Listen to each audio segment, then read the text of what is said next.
Hello అండి, welcome back to our channel. Masala vada టేస్టీగా ఇంట్లోనే ఎలా తయారు చేసుకోవాలో చూపిస్తున్నాను.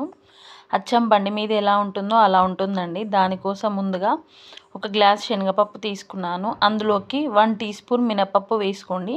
మినపప్పు వేసుకోవడం వలన వడ అనేది క్రంచీగా క్రిస్పీగా ఉంటుంది. చాలాసేపటి వరకు అచ్చం బయట దొరికే వడలాగా ఉంటుందండి. అందుకని మినపప్పు వేసుకొని ఒక 4 అవర్స్ నానపెట్టుకోండి. ఇలా నానిపోయి ఉంటాయి, చూసారా, విరిగిపోతుంది.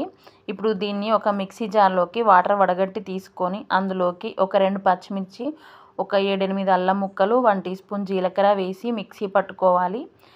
కొద్దిగా సాల్ట్ కూడా వేస్తున్నాను, నేను కారం కూడా వేస్తున్నాను. మీరు కారం వద్దు అనుకుంటే ఇంకా కొన్ని పచ్చిమిర్చి యాడ్ చేసుకోవచ్చు. నేనైతే కారం కొంచెం వేస్తున్నాను. ఇలా పేస్ట్ చేసుకోండి. మరీ మెత్తగా కాకుండా కొద్దిగా బరకగా చేసుకోండి, ఇలా ఉండాలి. ఇప్పుడు ఇందులోకి కొన్ని పప్పులను వేసుకోండి. అక్కడక్కడ కనిపిస్తూ చాలా బాగుంటుంది చూడడానికి. మొత్తం ఇదే విధంగా గ్రైండ్ చేసుకున్నాక 1 టీ స్పూన్ జీలకర్ర వేసుకోండి. క్లీన్గా వాష్ చేసుకున్న కొత్తిమీర, కరివేపాకు సన్నగా తరిగి యాడ్ చేసుకోండి.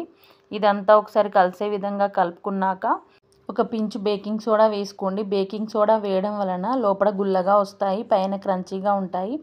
ఇప్పుడు డీప్ ఫ్రైకి ఆయిల్ పెట్టుకొని ఆయిల్ హీట్ అయ్యాక ఈ విధంగా రౌండ్గా వడ షేప్లో చేసుకొని వేసుకోండి 1 బై 1.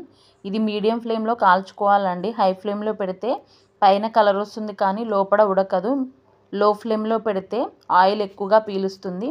చూసారా, ఇలా ఉంటే సరిపోతుంది. ఇప్పుడు ప్లేట్లోకి డిష్ అవుట్ చేసుకోవడమే. అచ్చం బయట ఎలా ఉంటాయో అంతే టేస్టీగా ఉంటాయండి. ఈ రెసిపీ మీకు నచ్చితే ట్రై చేయండి, లైక్ చేయండి, కామెంట్ చేయండి. ముందుగా ఫస్ట్ టైం నా వీడియోస్ చూస్తున్నట్లయితే నా మరిన్ని రెసిపీస్ కోసం నా ఛానల్ని సబ్స్క్రైబ్ చేసుకోండి. Thanks for watching. Do subscribe my channel. Bye friends.